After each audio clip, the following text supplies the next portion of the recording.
بسم اللہ الرحمن الرحیم۔ وضو کی اہمیت سب پر ظاہر ہے۔ اب ہم چند آداب وضو، طہارت، نفاست، پاکیزگی اور نماز کے حوالے سے ذکر کیے دیتے ہیں۔ ادب یہ ہے کہ تازہ وضو کیا جائے، اس کا ثواب زیادہ ہے۔ قضائے حاجت کے وقت قبلے کی طرف رخ یا پیٹھ نہ کرے۔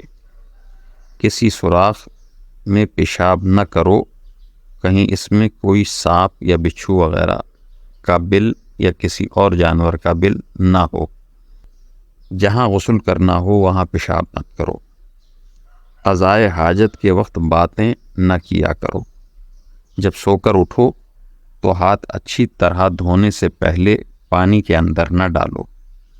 جو پانی دھوپ سے گرم ہوا ہو اس کو استعمال نہ کیا جائے۔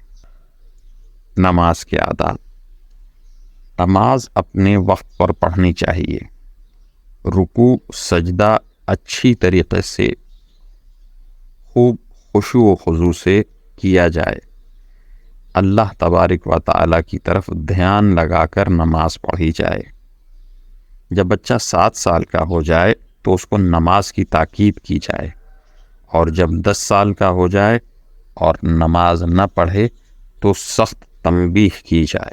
ایسے کپڑے یا کسی ایسی جگہ نماز پڑھنا اچھا نہیں جس پر نقش و نگار بنے ہوں یا جس سے نماز سے دھیان کسی اور طرف چلا جائے۔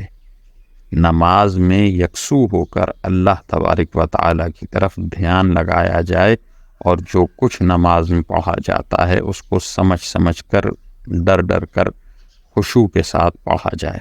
فرض پڑھ کر بہتر ہے کہ اس جگہ سے ہٹ کر نفل یا سنت پڑھی جائے۔ نوافل یا وظائف وہ شروع کرو جس کو پورا کر سکو۔